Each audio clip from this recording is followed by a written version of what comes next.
Hi అండి, అందరికీ నమస్కారం. ఈరోజు మనం తెలుసుకోబోయే కథ పేరు సహధర్మం. ఈ కథని రచించిన వారు సింగరాజు రమాదేవి గారు. ఇక కథలోకి వెళ్ళబోయే ముందు మీరు కనుక ఈ ఛానల్ని ఫస్ట్ టైం చూసినట్లయితే please subscribe, like, share and comment అండి. ఇక కథలోకి వెళ్దామా? ప్రకాష్ రావుకి అంతా అగమ్య గోచరంగా ఉంది. అసలు జీవితంలో అతను ఎప్పుడు ఇంతగా బుర్రలు కొట్టుకోవాల్సిన అవసరం రాలేదు. ఏ విషయం గురించి ఇంత తీవ్రంగా ఆలోచించాల్సిన పని పడలేదు. అలాంటిది ఇప్పుడు ఎటు దిక్కు తోచట్లేదు. ఏమీ పాలుపోవడం లేదు. ఎవరిని సలహా అడగాలో తెలియడం లేదు. ఇంటిదైనా బయటదైనా ఆఫీసుదైనా 60 ఏళ్ల ఈ జీవితంలో 20వ ఏట పెళ్ళయ్యాక ఏ సమస్య అయినా శ్రీమతితో పంచుకొని చర్చించి ఆమె సలహాపై నడవడం అలవాటు. కానీ ఇప్పుడు ఈ వయసులో ఈ సమస్య ఏంటి? ఎంత ఆలోచించినా అంతు చిక్కడం లేదు. కారణం తెలియడం లేదు. పార్కులో చీకట్లు ముసురుకుంటున్నాయి. దోమలు కూడా విజృంభించి కుట్టడం మొదలుపెట్టాయి. అప్పటికి అతడు సాయంత్రం నడకకి వచ్చి పార్కులో కూర్చొని 2 గంటలయ్యింది. ఇంటికెళ్ళాలంటే ఏదో గుబులుగా ఉంది. అయినా తప్పదుగా. గాఢంగా నిట్టూర్చి లేచి ఇంటికి దారి పట్టాడు. ఇంటి బయట లైట్లు వెలగడం లేదు. చూస్తే తలుపుకు వేలాడుతున్న తాళం కప్ప. పక్కవాట తలుపు కొట్టాడు. అద్దెకున్న వాళ్ళ అమ్మాయి వచ్చి తాళం చెవి చేతిలో పెట్టి లోపలికి వెళ్ళిపోయింది. ఆంటీ ఎక్కడికెళ్ళింది? నోటిదాకా వచ్చిన ప్రశ్నను అలాగే లోపలకు మింగేశాడు. తలుపు తెరుచుకుని లోపలికెళ్ళాడు. లోపల కూడా లైట్లు వేసి లేవు. టైం 7:30. వంటింట్లోకి వెళ్ళి చూశాడు. వంట చేసిన ఛాయలు లేవు. అసలు లలిత ఎటు వెళ్ళినట్టు?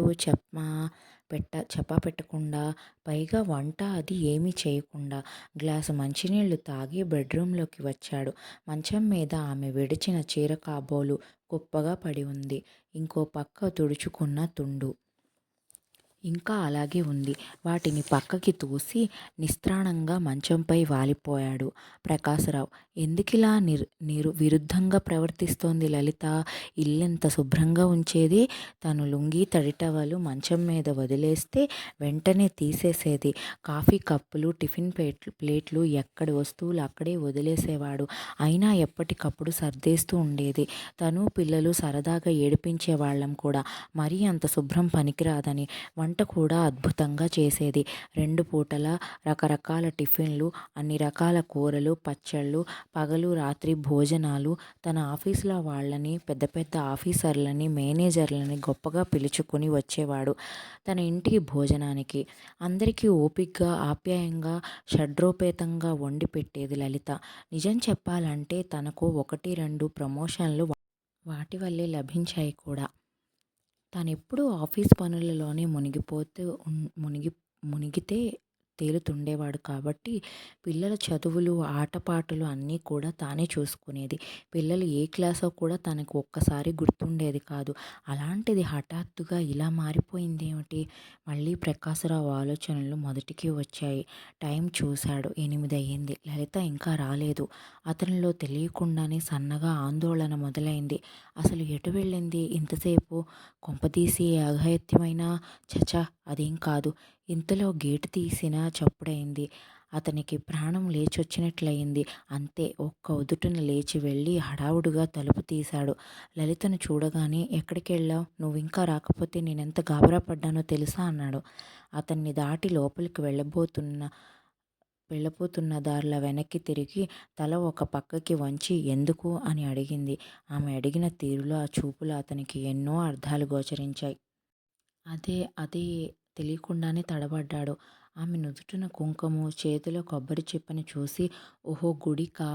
అదే ఆలస్యమైతేను సంజాయిషీగా అన్నాడు. ఆమె మౌనంగా కాళ్ళు కడుక్కునేందుకు బాత్రూం వైపుకు వెళ్ళిపోయింది. కాసేపు ఆగి వంటింట్లో ఏదో గిన్నెల చప్పుడు. ప్రకాశరావు హాల్లో సోఫాలో కూలబడ్డాడు. ఆమె ఇదే తంతు. చాలా మటుకు మౌనం. మాట్లాడిన మాటల్లో తెలియని కాఠిన్యం. అది అలిగినట్లు లేదు. పెళ్ళైతే కొత్తల్లో ఏం కర్మ. మొన్నీ మధ్య వరకు ఆమె అప్పుడప్పుడు అలుగుతూనే ఉండేది. అయితే ఆ అలకలో ఒక మురిపెం, ఒక దగ్గరితనం. అతడు తనని బతిమాలి మురిపించాలనే ఆరాటం ఉండేది. కానీ ఇప్పుడు అది అలా కాదు. కోపమూ కాదు, ఘనీభవించిన ఒక నిశ్శబ్దం, ఛేదించలేని ఒక మౌనం, అడ్డుగోడ. ఆమె మొహంలోని ఒకానొక కరుగుగట్టిన నిర్లిప్తత అతన్ని దరిచేరనివ్వడం లేదు. అసలు ఏ ప్రయత్నం చేసి దగ్గరే స్వాంతన చేకూర్చాలో అర్థం కావడం లేదు. అతను ఆలోచనల్లో ఉండగానే ఆమె డైనింగ్ టేబుల్పై గిన్నెలు సర్ది భోజనానికి రండి అని పిలిచింది. ఆ పిలుపులో ఎంత తేడా! భోజనానికి వస్తారా అని అడగలేదు. అబ్బా ఇంకెంతసేపు రండి అని విసుక్కోలేదు. అలా అని మర్యాద లేదు. అది ఒక వాక్యం అంతే. అందులో ఏ భావమూ లేదు. భాష తప్ప. అసలు భావమే లేదా? ఉంది. ఇన్నేళ్ళు ఇంతటి ప్రేమానురాగాలను పంచిన ఆమె ఇంత అభావంగా రాయిలా మారిందంటే కారణం ఖచ్చితంగా ఉండే ఉంటుంది. అవును ఉంటుంది. తను కనుక్కోవాలి. కనుక్కుంటాడు దృఢనిశ్చయంతో లేచాడు ప్రకాశరావు. బహుశా ఈ వయసులో ఇలాంటి సమస్య ఎవరికీ రాదేమో పార్కులో బెంచిపై కూర్చొని స్నేహితుడు వెంకట్రావుతో అన్నాడు ప్రకాశరావు. ఏమిటోయ్ ప్రకాశం వింతగా ఉంది. ఇన్నాళ్ళు కాపురం చేశాక ఈవేళ భార్యతో తగాదా కొత్తా? కారణం తెలియక కొట్టుమిట్టాడుతున్నావా? అయినా నాకు తెలిసి లలితమ్మ చాలా అనుకూలమైనది కదా. అలాంటిది నీతో సరిగ్గా మాట్లాడకపోవడం ఏమిటి? నాకు చాలా ఆశ్చర్యంగా కూడా ఉంది. దూరంగా మెలగడం ఏమిటి? ఒక్కటి మాత్రం చెప్పాలోయ్, కారణం లేకుండా ఆమె అలా ప్రవర్తించదు. నిర్మొహమాటంగా అసలు ఇదంతా ఎప్పుడు మొదలైందో, దాని ముందు జరిగిన సంఘటనలు ఏమిటి అన్నీ సక్రమంగా గుర్తు చేసుకొని ఏది వదలకుండా విడమర్చి చెప్పు అన్నాడు వెంకట్రావు. ప్రకాశరావు చెప్పడం మొదలుపెట్టాడు. వందనా గార్డెన్స్ నగరంలో ప్రసిద్ధి చెందిన ఫంక్షన్ హాల్. పేరుకు తగ్గట్టు చక్కటి లాన్, రకరకాల పూలు, మొక్కలు, క్రోటన్లతో వాతావరణం చాలా ఆహ్లాదంగా ఉంది. చల్లటి సాయంత్రపు పిల్లగాలికి మొక్కలు మెల్లగా ఊగుతున్నాయి. వేదిక అంతా దండలతో, రంగు కాగితాలతో అద్భుతంగా అలంకరించి ఉంది. మధ్యలో ఒక పెద్ద ఎర్రటి ముఖమాల్ కుర్చీ, స్పీకర్ నుండి చక్కటి శ్రావ్యమైన వాద్య సంగీతం వినిపిస్తోంది. మంచి సన్నజాజుల పరిమళం స్ప్రే చేసినట్లున్నారు. గాలంతా వ్యాపించి ఉంది. అక్కడ వేసి ఉన్న 100 కుర్చీలు నిండిపోయాయి. వచ్చిన వారంతా ఒక ప్రత్యేక వ్యక్తి కోసం ఆరాటంగా ఎదురు చూస్తున్నారు. చాలామందికి అక్కడ జరగబోయే ఫంక్షన్ ఏమిటో తెలియదు. ఒక ప్రత్యేకమైన వ్యక్తికి ప్రత్యేక వేడుక అంటే ఆసక్తితోనూ కుతూహలం కొద్దీ, దగ్గరతనం కొద్దీ వచ్చి కూర్చున్నారు. కారు దిగి ఠీవీగా హాల్లోకి అడుగుపెట్టింది లలిత. వంకాయ రంగు అంచుగల ఆకుపచ్చ రంగు గద్వాల్ చీర, చెవులకి తెల్లరాళ్ల దుద్దులు, నుదుటిన పెద్ద ఎర్రటి బొట్టుతో చక్కటి ముడిగా చుట్టుకున్న కురులు, పెదవులపై చిరు మందహాసంతో హుందాగా చూడగానే గౌరవం కలిగేలా ఉంది ఆమె రూపం. ఇంతకీ ఫంక్షన్ ఎవరిదో చెప్పారు కాదు. ఇల్లు బయలుదేరాక మొదటిసారి నోరు విప్పుతూ అడిగింది లలిత. చెప్తానుగా అంటూ ఆమెను ముందు వరుసలో కుర్చీలో పెట్టి సరాసరి వేదిక నెక్కిన ప్రకాశరావు మైకు అందుకొని మాట్లాడడం మొదలుపెట్టాడు. ప్రత్యేకించి సందర్భం ఏమిటో చెప్పకపోయినా నా ఆహ్వానాన్ని మన్నించి ఇక్కడికి విచ్చేసిన మీ అందరికీ నా హృదయపూర్వక స్వాగతం. లలిత గత 40 ఏళ్లగా నా సహధర్మచారిణి. ఇన్నేళ్లలో ఆమె నా నుండి దూరంగా ఉన్నది ఈ వారం 10 రోజుల అది ఆమె తల్లిదండ్రుల మరణం వంటి అత్యవసర పరిస్థితుల్లో. మిగిలిన ఇన్నేళ్ల జీవితం ఆమె కేవలం నేను, మా పిల్లలు, అత్తగారు, ఆడబడుచుల వంటి కుటుంబ సభ్యుల బాగోగులు చూడటంలో, బాధ్యతలు నెరవేర్చడంలో గడిపేసింది. వారి సుఖసంతోషాలే తన సుఖసంతోషాలుగా చేసుకుంది. వారికి ఏ కష్టం వచ్చినా ఆమె తల్లడిల్లిపోయేది. 1000 దేవుళ్లకు మొక్కుకునేది. మీకనిపించవచ్చు ఇందులో వింతేముందని. ప్రతి ఇల్లాలు, లేకపోతే కనీసం 90% ఇల్లాలు చేసే పనులు ఇవేగా అని. ప్రతి ఇంట్లో జరిగే కథే కదా ఇది అని. వింటున్న లలిత మొహంలో రంగులు మారుతున్నాయి. ఒక నిమిషం ఆమె వంక చూసి మళ్ళీ తన ప్రసంగాన్ని కొనసాగించాడు ప్రకాశం. వారం క్రితం వరకు నేను అంతే, కానీ నా స్నేహితుడు వెంకట్రావు, నా భార్య లలిత నా కళ్ళు తెరిపించారు.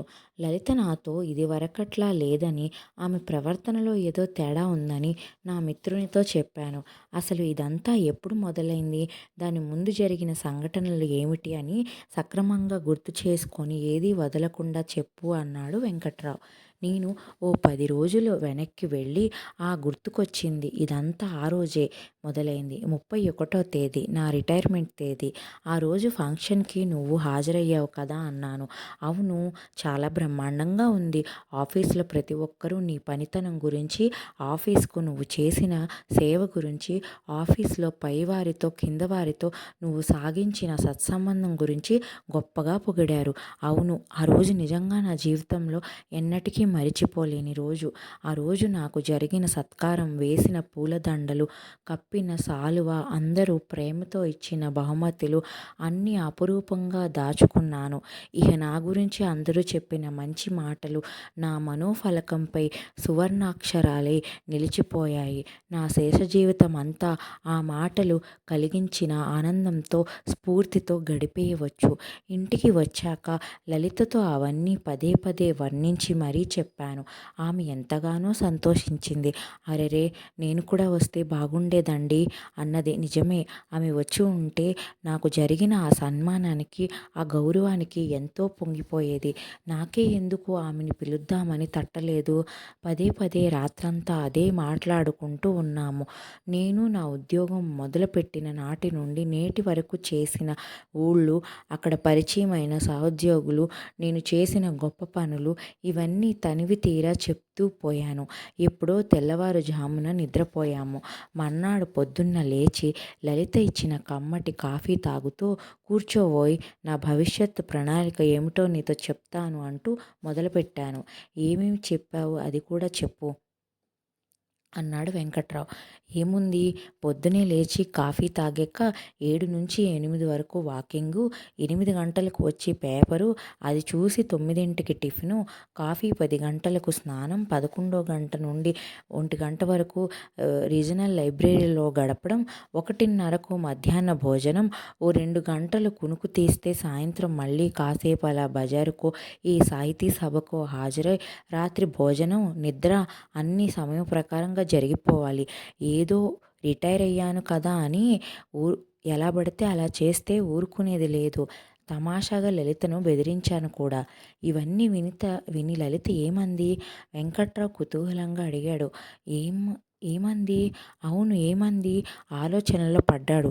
ఏమోరా, పెద్దగా గుర్తులేదు. అప్పుడు లలిత ఏవో కూరలు తరుక్కుంటోంది. నేను చెప్పడం అవగానే లేచి అవి పట్టుకొని వంటింట్లోకి వెళ్ళిపోయింది. ఆ తర్వాత మళ్ళీ రెట్టించాడు వెంకట్రావు. ఆ తర్వాత? అవును, ఆ తర్వాతే. నిజమే, ఆ తర్వాత నుంచి ఈ వరుస మొదలైంది. హఠాత్తుగా నా మెదడులో పొరలేవో విప్పుకున్నాయి. ఇప్పటి వరకు నేను పట్టించుకొని, తెలుసుకొని కొత్త కోణాలేవో నా మనసుని తట్టేలా చేశాయి. వాటి ఫలితమే ఇవాల్టి ఈ వేడుక.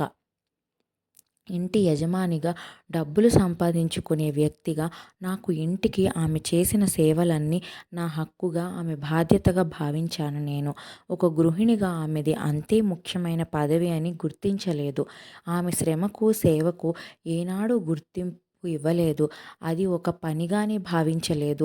30 ఏళ్ల నా ఉద్యోగ జీవితంలో నాకు జీతంతో పాటు ఎన్నో ఇంక్రిమెంట్లు, పదోన్నతులు, ప్రశంసలు, బహుమతులు, అటు పిమ్మట పదవీ విరమణ కానీ ఆమె 40 ఏళ్ల గృహిణీ జీవితానికి జీతం భత్యం ఏమీ లేవు.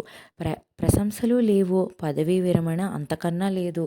అసలు వెలకట్టలేని ఆమె సేవలకు నా దృష్టిలో, మనందరి దృష్టిలో విలువే లేదు. ఇన్నేళ్ల నా తప్పుకు ప్రాయశ్చితంగా, నేను చేసిన తప్పు ఇక ముందు మరెవ్వరూ చేయకుండా ఉండాలనే ఉద్దేశంతోనే ఈనాడు సభాముఖంగా నా తప్పుకి క్షమాపణ కోరుతున్నాను. ఆయన స్వరం గద్గదమైంది. వింటున్న లలిత కళ్ళనిండా నీళ్లు. సభలో కలకలం. నేను ఏమి చేసినా ఆమె రుణం తీర్చుకోలేనని నాకు తెలుసు. కానీ ఈ చిన్న సన్మానం నేను, నా పిల్లలు కలిసి లలితకు తెలియకుండా ఏర్పాటు చేశాం. ఆ మాట వినగానే లలిత కళ్ళు ఆశ్చర్యంతో, ఆరాటంతో పిల్లల కోసం వెతికాయి. అమ్మమ్మ, నానమ్మ అంటూ మనవలు, మనవరాళ్ళు చాటు నుంచి పరిగెత్తుకుంటూ వచ్చి ఆమెను స్టేజ్ మీదకు తీసుకువెళ్లారు. పెద్ద మనవడు, మనవరాలు వచ్చి ఆమెకు పుష్పగుచ్చాలు అందించారు. ఆమె ఆ పుష్పగుచ్చాలు అందుకుని వారిద్దరిని దగ్గరికి తీసుకుని ముద్దాడింది. వెనుకగా కూతురు, కోడలు వచ్చి పెద్ద పూలమాలను ఆమె మెడలో వేశారు. కొడుకు అల్లుడు వచ్చి ఒక చక్కటి ఖరీదైన శాలువా కప్పారు. ఆమె ఇంకా ఆ ఆనందాశ్చర్యాలలో తేరుకునే ముందే ప్రకాశ్‌రావు మైకు ఆమె చేతికిచ్చాడు. లలిత కళ్ళు తుడుచుకుంటూ, ఇంత అద్భుతమైన అభినందన సభ ఏర్పాటు చేసిన మా వాళ్లకు వచ్చిన మీకందరికీ నమస్కారం. ఏ స్త్రీ కూడా తన గృహిణి జీవితం నుండి రిటైర్మెంట్ కోరుకోదు. అలా చూస్తే అది ఆమెకు బ్రతుకు నుండి విరమించడమే అవుతుంది. అయితే ఆమె కోరుకునేది తను చేసే సేవలకు రవ్వంత గుర్తింపు, గోరంత తోడ్పాటు. వ్యక్తిగా నాకంటూ కాస్తంత చోటు, సమయం. పెళ్ళైన కొత్తల్లో ఆడపడుచు అత్తమామల గార్ల బాధ్యతలతో, ఆపై కొన్నాళ్లకు పిల్లలు, వారి పసితనం, ఊపిరి సలపని పనులు, ఆ తర్వాత వారి స్కూళ్ళు, కాలేజీ జీవితాలు, వారిని చదివించడం, చెడుతోవ పట్టకుండా చూసుకోవడం, కుటుంబ సభ్యులందరికీ భోజనం తయారీ, ఇతర ఇంటి పనులు ఎప్పుడూ ఉండేవే. ఇన్ని బాధ్యతల మధ్య ఎప్పుడూ నేను అరులు చాచింది, నాకు దొరకనిది నాకంటూ కాస్తంత సమయం. నేను ఒంటరిగా ఉండి నా భావాలను నాతో నేనే పంచుకునే చోటు. పిల్లలు చదువులు, పెళ్ళిళ్ళై స్థిరపడ్డాక కొంత వెసులుబాటు దొరికింది. ఆయన రిటైర్మెంట్ అయ్యాక ఇహ నాకంటూ వీలు చిక్కించుకోవచ్చని ఆశపడ్డాను. కానీ ఆయన రిటైర్ అయ్యి అవగానే భావి జీవితపు ప్రణాళిక సిద్ధం చేసుకున్నారు. ఇందులో ఇంటి పనుల్లో సహాయానికి గానీ, నాకు గానీ ఎక్కడా స్థానం కల్పించలేదు. అసలు నా వైపు నుండి ఆలోచించలేదు. నీ గానుగెద్దు జీవితం టైం టేబుల్ ఏమాత్రం మారడానికి వీలులేదు సుమా అని నవ్వుతూనే హెచ్చరించారు కూడా. మీలో చాలామందికి తెలుసు, నాకు మోకాళ్ళ నొప్పులు. డాక్టర్ దగ్గరికి వెళితే వాకింగ్ చేయమంటాడు. పొద్దున్న పూట వెళ్దామంటే పాలవాడు, పేపర్వాడు, పని మనిషి, చాకలి ఇలా ఎవరో ఒకరు వస్తూనే ఉంటారు. ఆ పైన ఇంటి పని, వంట పని మామూలే. ఇక సాయంత్రాలు ఇంటికి తాళం వేసి బయటికి వెళ్తే ఆయనకి ఇష్టం లేదు. ఆయన వచ్చేసరికి నేను ఇంట్లో ఉండాలి. చక్కగా తయారై కాఫీ, టిఫిన్తో ఎదురవ్వాలి. ఇన్ని ఆంక్షల మధ్య నా నడక ఇంకెక్కడ సాగేను? అలాగే ప్రతి శుక్రవారం గుడికి వెళ్ళాలని నా కోరిక. ఎన్ని ఇక్కట్లో చెప్పలేను. ఇలా చెప్పుకుంటూ పోతే ఎన్నో. నా కష్టాలు, అవసరాలు, అభిరుచులు అన్నిటికీ ఆఖరి స్థానమే ఉండడంతో పెద్ద నుండి చిన్న వరకు అందరి పనులు, అవసరాలు ముగిసాకే నేను నా గురించి ఆలోచించాల్సిన పరిస్థితి. నేను ఒక స్త్రీగా, ఒక గృహిణిగా, ఒక తల్లిగా, భార్యగా నేను కోరుకునేది ఒకటే. ఇంటి పని, వంట పని చేసేవారు కూడా మనుషులే. వారికి కొన్ని ఆలోచనలు, అభిరుచులు, ఆశయాలు ఉంటాయి. వారికి కొంతలో కొంత మీ సహకారం అందించండి. వారి పనుల్లో తోడ్పడండి. వారు చేసిన పనిని గుర్తించండి. అప్పుడప్పుడైనా ఒక చిరునవ్వు, ఒక ప్రశంస, ఒక మెచ్చుకోలు అందివ్వండి. అదే వారు కోరుకునేది. ఇన్నాళ్టికి నా మనసు అర్థం చేసుకున్నందుకు ఈయనకు లలిత భావోద్వేగంతో గొంతు బొంగురుపోగా మాట్లాడడం మానేసింది.